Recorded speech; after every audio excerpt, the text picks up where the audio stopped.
Hello guys, welcome back. Today I'm going to be sharing my thoughts and initial impressions of Age of Empires 4. Now, it's obviously been a little while since the fan preview event where they revealed quite a lot of new stuff and new information about Age of Empires 4, and I initially was planning on doing a video within a day or so of that actually happening, but I wanted to kind of take some time to gather my thoughts and kind of just absorb everything, really absorb all the information we've been provided and make sense of it all. So that's what this video is going to be all about.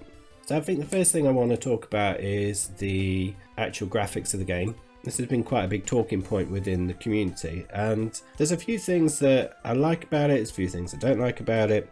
I think first and foremost, I think the graphics are good. I think that it does look good. It does look like a good, well presented game. The actual style of it is perhaps not what I was hoping for. I was hoping for a bit more of a Total War kind of look, a more realistic look. I have seen people arguing before that Age of Empires as a whole is kind of cartoony graphics anyway, and I disagree with that, because I think that is partly due to the fact that back in the day when those games were made, we didn't have the technology to have the games looking super realistic. And I think with the units and buildings and everything else within the game, I think they could have made them look more cartoony should they have wished. However, if you look at Age of Mythology, that certainly was intentionally cartoony kind of feel for it. So it's kind of, a bit of both really in terms of what you're classing as Age of Empires. But I certainly feel as though Age of Empires 1, Age of Empires 2, if we had better technology back then, it would have had a more realistic look to it, and that's certainly what I was hoping for from Age of Empires 4. So that kind of brings us on to like the unit scale and things like that.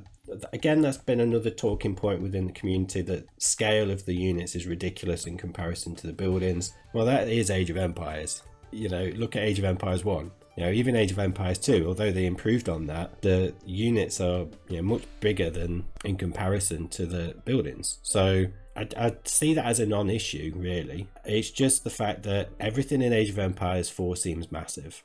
I think in Age of Empires 1, Age of Empires 2, Age of Empires 3, the units are generally bigger than the buildings, but the maps aren't huge. But the sheer size and scale of the actual towns that we've seen in Age of Empires 4 are just huge. And obviously the units are big as well in comparison, but it just seems huge. It makes me wonder how big the maps are going to be within Age of Empires 4, and how much of the map is your base going to take up. Because it's okay, having these massive bases, but if it ends up taking up half the map in just your base, then there's not really much ground taking or getting map control. I mean, looking at, there's a actual mini map of one of the cities. I think it's in the Chinese gameplay reveal. The city is taking up a quarter of the map, and that's kind of what I was looking at when I was talking about map control, and the fact that essentially you're just going to be on each other's doorstep with these massive cities, and it just feels like it's just going to be some sort of castle siege game almost. But I don't think we've necessarily seen enough of the gameplay to kind of make a decision on that. I think with the graphics, again, the dead bodies just reminds me of my kid throwing his toys on the floor and they're just scattered in a pile. And the actual destruction mechanics of the buildings looks awful. If you compare the destruction mechanics of how the buildings crumble away in Age of Empires 2 in comparison to this, Age of Empires 2 is so much better.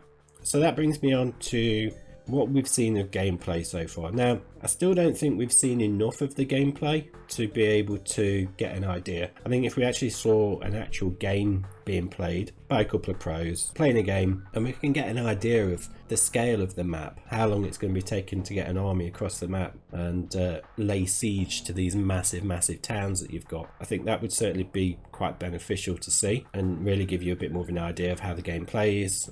Few things that I've noticed that I don't particularly like about it so far are things like hero units. Looks as though hero units are going to be part and parcel of the game. I know they are included in campaigns within Age of Empires 2 and Age of Empires 3, but certainly having them as recruitable units or something along those lines, it just doesn't feel like Age of Empires to me. I can't remember if they're in Age of Empires 3 as recruitable units. I believe there might be.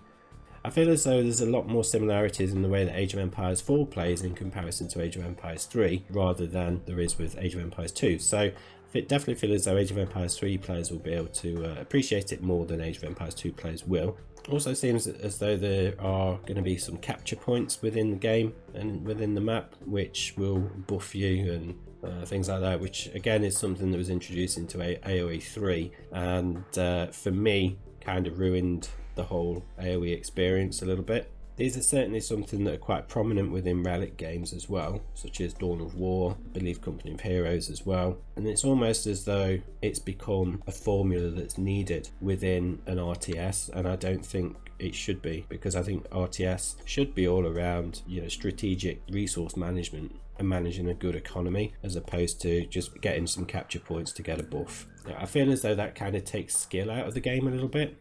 We've also got the mass Wallow with the monk carrying, looks as though he's carrying the relic and suddenly converts a big area of effect. Don't like that mechanic at all, but we'll swiftly move on from that one. In terms of the Mongols and their little nomadic culture and how they can move their base around, I think that's quite a cool little thing to add. I don't know how well that would actually translate into competitive play and things like that. It's a bit weird, but it certainly seems like quite a cool little mechanic, quite novel, something we don't really see. There's also the hiding in the trees sort of mechanic and doing an ambush. Again, don't know how that would work and whether that is just something you can do or if it's just part of a campaign mechanic, something you know that's just incorporated into the campaign. I think as well that the fact that you can move through the woodlines is going to be totally game changing in terms of nothing like AOE2. You know, you certainly won't be able to build walls in between wood lines just to block off your base and secure a bit of map, because the enemy will just walk through the woods. So you've got to actually properly build walls with this by the looks of it. One thing I do really like is the variation in the civilizations, and I think this is something that has been missing from the Age of Empires 2 franchise. And I think it's something that's been spoken about a lot over the years, where people would like to see the look and feel of civilizations to be unique. To have two-handed swordsmen in medieval gear running around for Aztecs is a little bit weird, so it's nice that they're able to introduce more individualized civilizations and ones that will all play quite differently. So that's really good. I quite like that. I quite like the deer hunting with the scout concept. I think that's pretty cool. And I quite like the fact that you can fight on walls. I really like that actually, because again, that's something that I think has been mentioned previously over the years about Age of Empires 2, and perhaps, you know, they're having that mechanic where you can storm the walls and have a big battle on there, or line up your archers on the wall to protect your base. Seems to be a lot of focus on formations of units. Now, I don't know whether that is something that they just used from a cinematic perspective to advertise the gameplay, but it's not something I particularly like. I mean, to be fair, it's more realistic, but again, I think it's just taking away some of that character of what Age of Empires is.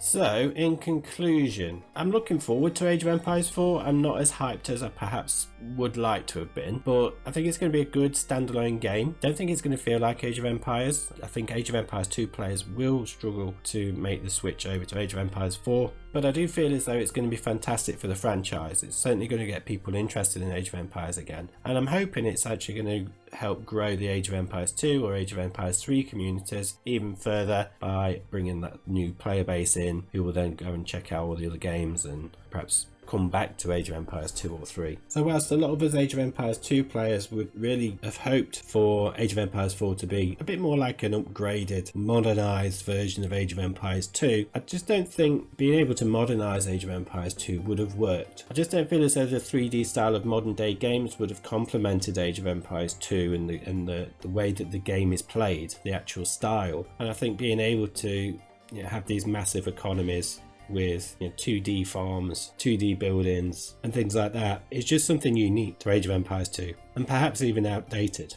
So that's my initial thoughts. Looking forward to seeing what else we can see in the future, certainly when we actually get to see some proper gameplay. But that's it for this one, guys. See you on the next one.